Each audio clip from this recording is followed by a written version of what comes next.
game plan that he was able to implement, and he improved himself. Like, you couldn't compare him to the JDM that fought Gilbert Burns. What was your reaction when you saw he was able to do it, man, and bring another belt back to Australia? I was so impressed. I mean, we've discussed Della Maddalena before. I'm a big fan of his boxing, and I like you said, he looked like he'd leveled up. I mean, his takedown defense was near impenetrable. I thought his footwork was very, very good as well. Not that it isn't always, but I think it was way more prepared for Belal than I expected it to be. I thought he'd come in as a tough, durable, conditioned version of himself, whereas he actually was very, very tailored towards what he expected from Belal. I thought he looked really good. Great head movement inside the pocket as well, very comfortable. Even when Belal had him backed up against the fence, where most people start to get a little panicky, he showed a lot of composure, being able to slip and counter and use his footwork to get off the fence. I thought he was very, very impressive. It would be awesome to see Makhachev move up and fight him. I did see that Makhachev said he's not gonna relinquish his lightweight belt. So I don't know how that's gonna fly with the UFC, because I think they're putting a stop on double champs now, aren't they? But it would be a fight I would love to see. That's probably one of the best super fights you could make right now, aside from obviously John Jones against Tom Aspinall, which is the blockbuster. I think Della Maddalena's got a bright future. I don't know whether he's going to hold the belt or he's going to lose it to another one of the top contenders and then pick it back up again. I don't think he's going to lose it to Makhachev, though. I think Makhachev holds the lightweight belt against anybody in the world, on any day, including Ilia Topuria. I don't think if he moved up, he would have much success against Makhachev. But Della Maddalena looked very, very sharp against Belal. And I wonder what Makhachev would look like as a welterweight, whether he would look as strong and as lean, or whether he would look heavier and, potentially gas himself out, because he'd be stepping straight into a 5-round fight, wouldn't he? It's interesting that you say that, because JDM beat Belal to become the champion. And for me, that performance now brings interest into a fight with Islam. Like, before this, I would be like, I think Islam would beat JDM, just going off the Gilbert Burns fight. But after the fact that he was able to stop all Belal's takedowns and look so good against him, it's almost like Belal isn't Islam, but what JDM was able to do against Belal, right, shows us what he might be able to do against Islam. Why do you feel that he beats Islam?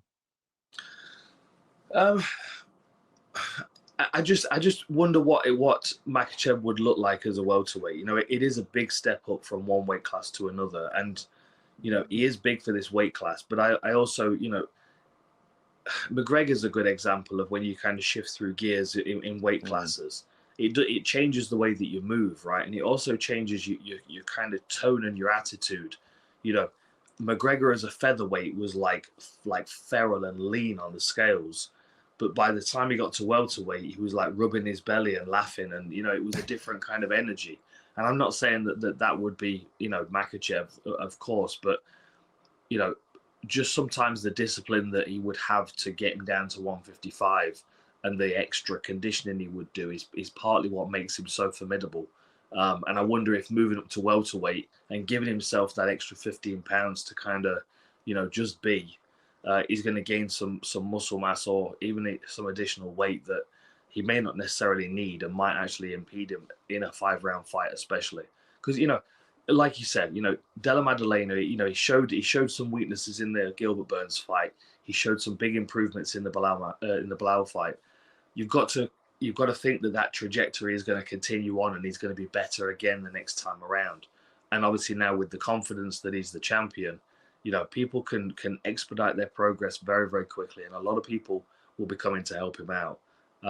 So I'm interested to see where he goes from here. But I certainly think there's some other fights in the welterweight division as well that'll be really interesting for him. And I know that Ian Gary's calling for it, so that'll be quite a fun one to watch as well. I got to ask you this, because you get it better than all of us do in terms of the strategy and the technique. I feel like an unsung hero. Obviously, JDM's got a great team from Scrappy MMA. So I don't want to discount anyone there. And he worked with Alex Volkanovski, obviously, as well, which doesn't hurt a freestyle MMA. But Craig Jones, he's actually been a part of a number of camps. No one ever really talks about him. And if you ever ask Craig directly, he would never give himself any credit or say he's done anything. But he is sneakily becoming one of the sort of better kind of coaches, right? Like he's been a part of some key camps for a couple of key fighters, and we've seen some big improvements. You think people are sort of not kind of giving Craig enough maybe credit as a coach? Because obviously as a jiu-jitsu guy, he's one of the best. Yeah, I think that's a very good spot, and I think there's a couple of different reasons why. Partly because, he plays the comedian and he kind of downplays his actual level of knowledge and ability.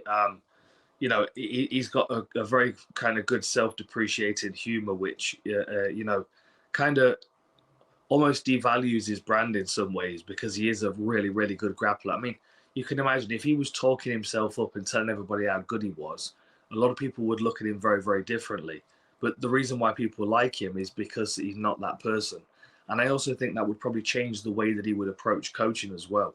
Like if you're I'm not going to name anybody in particular, but if you're a really kind of confident, yeah, I'm the man, no one's better than me grappler, and you step into an MMA gym, you might have a bit of a swagger with you that's going to blind you in some ways to what the fighter that you're working with actually needs. You might think, no, what you need is a heel hook game, and in actuality, what you need is a guard pass and a top body control position. It's interesting because I've noticed this with some coaches. Sometimes coaches like to teach you what you need, and other coaches like to teach you what they want you to do. And they're not always necessarily the same thing.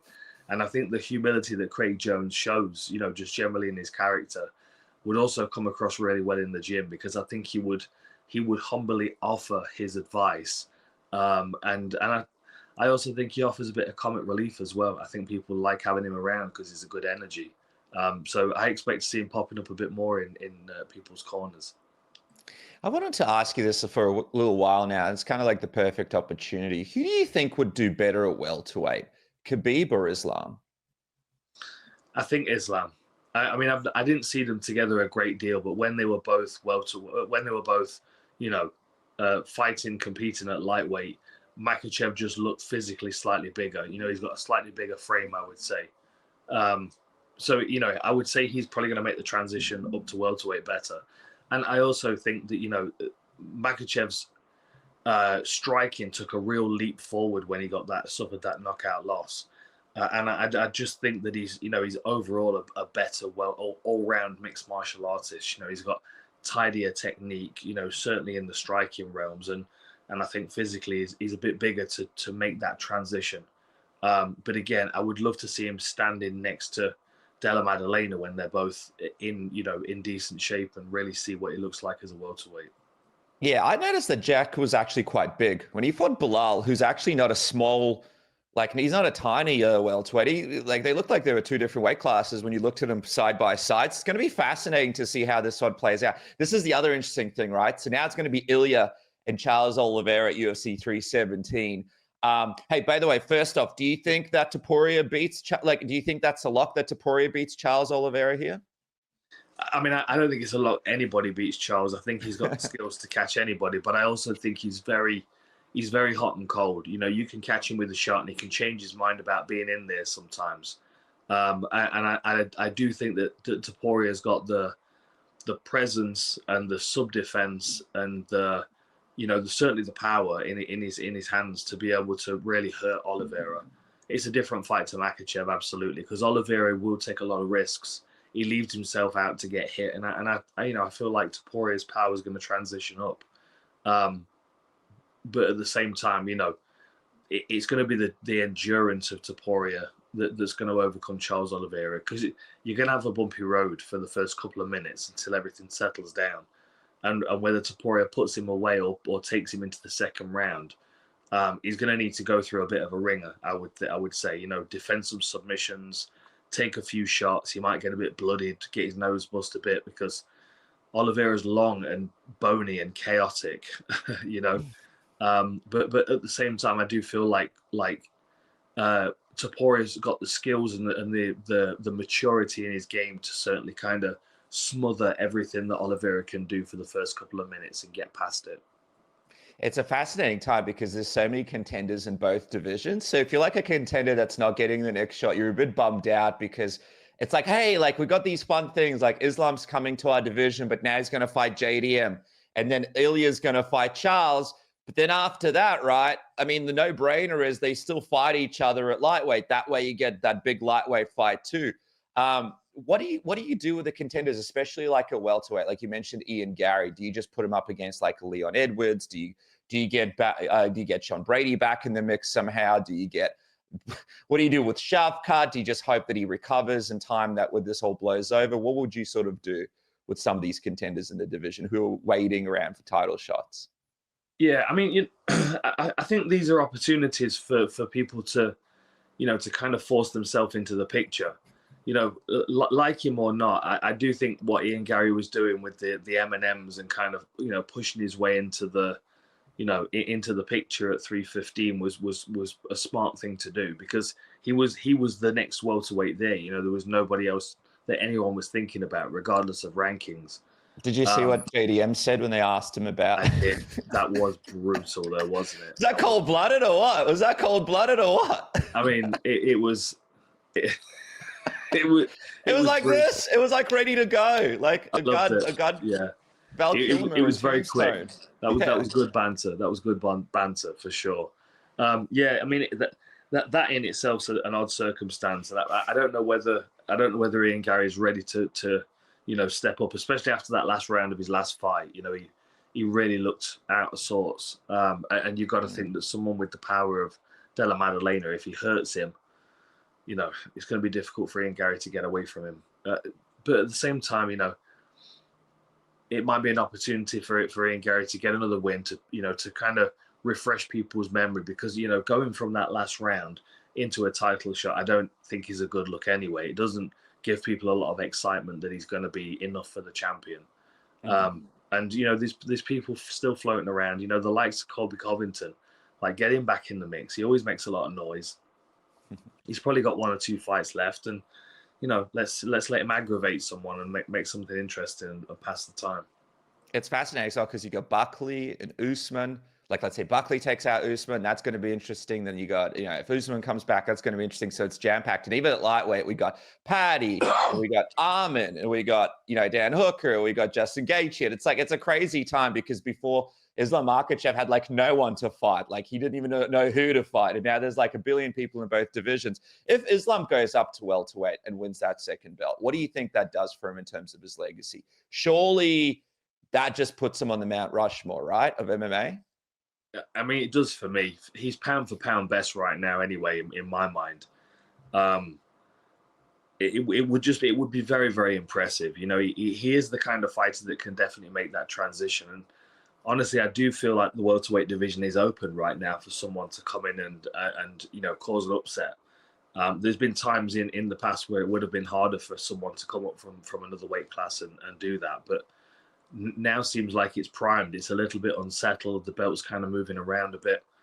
And, the other thing as well, and this kind of, you can see this in the Shevchenko fight, the more time a fighter spends as the champion, the more embedded they become, and the more difficult it is to unseat them, So getting Della Maddalena in his first title defense is probably the best thing for Makhachev to do, because the pressure of defending a belt would be really real in that instance. But I mean, for me, it's pound for pound best already. I always think moving up a weight class or even down a weight class and having some notable wins, impressive wins, really does solidify yourself as a well-rounded martial artist, because it shows your adaptability as well. And that's why, a two-weight champion for me will always rank higher than someone that was a one-weight champion.